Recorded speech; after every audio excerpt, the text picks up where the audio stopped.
তোমাৰ শত্ৰুৰ মাজত কাজিয়া হ'লে তোমাৰেই লাভ তোমাৰ যদি শত্ৰু থাকে আৰু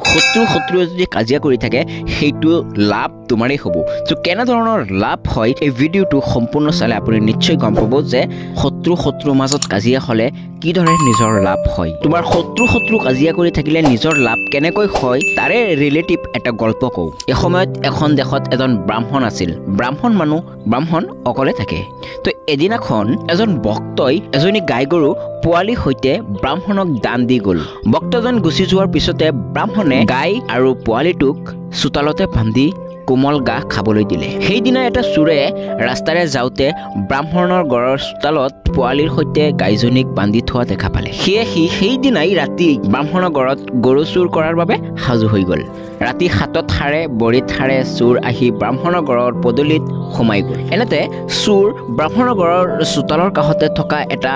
গছৰ তলত বিৰাট ডাঙৰ এটা ৰাক্ষস দেখা পালে চোৰে ৰাক্ষসটোৰ ওচৰলৈ আহিল আৰু সুধিলে তুমি কোন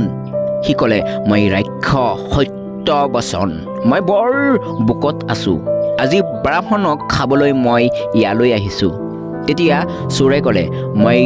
কৰোৰ কৰ্ম মই ব্ৰাহ্মণৰ ঘৰত গৰু চুৰ কৰিবলৈ আহিছোঁ এইদৰে চোৰ আৰু ৰাক্ষসৰ কথা পাতি থকাৰ সময়তে ব্ৰাহ্মণ ইপিনে টোপনিত লালকাল হৈ আছে চোৰ আৰু ৰাক্ষস লাহে লাহে ব্ৰাহ্মণৰ ঘৰৰ ভিতৰত সোমাই আহিল ঘৰলৈ সোমাই আহি ৰাক্ষসই ক'লে বুকত মই ৰ'ব নোৱাৰা হৈছোঁ প্ৰথমে মই ব্ৰাহ্মণক খাই লওঁ মোক খাবলৈ দিয়া চোৰে ক'লে প্ৰথমে মই গৰু চুৰ কৰি লওঁ নহ'লে ব্ৰাহ্মণে সাৰ পাই গ'লে মোৰ চুৰি কৰা নহ'ব তেতিয়া ৰাক্ষসই ক'লে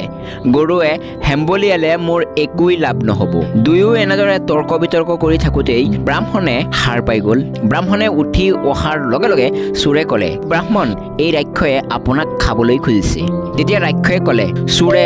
আপোনাৰ গৰু চুৰ কৰিবলৈ আহিছে সিহঁতৰ কথা শুনি ভয়তে ব্ৰাহ্মণে ৰাক্ষসক খেদিবৰ কাৰণে ইষ্ট দেৱতাক স্মৰণ কৰিবলৈ ধৰিলে মুহূৰ্ততে ৰাক্ষস অদৃশ্য হৈ পৰিল এইবাৰ ব্ৰাহ্মণে এডাল লাঠি লৈ চোৰক খেদা মাৰি আহিল ব্ৰাহ্মণৰ খেদাত চোৰে পলাই পতংগ দিলে চোৰ আৰু ৰাক্ষসক খেদি ব্ৰাহ্মণে পুনৰ নাক বজাই শুই থাকিল চোৰ আৰু ৰাক্ষস দুয়ো শত্ৰু ব্ৰাহ্মণৰ কাৰণে দুয়ো শত্ৰু শেষত দুটা কাজিয়া কৰি থাকোঁতেই ব্ৰাহ্মণেৰেই লাভ হ'ল কাজিয়া হ'লে তোমাৰ শত্ৰুৰ মাজত যদি কাজিয়া হৈ থাকে সেইটো তুমি চাই থাকিবা চাবা তোমাৰেই লাভ হ'ব ব্ৰাহ্মণৰো তেনেকুৱাই হৈছে দুয়ো শত্ৰু আহিছিল তাৰ ক্ষতি কৰিবলৈ কিন্তু সিহঁতৰ কাজিয়া শুনি ব্ৰাহ্মণ সাৰ পাই গ'ল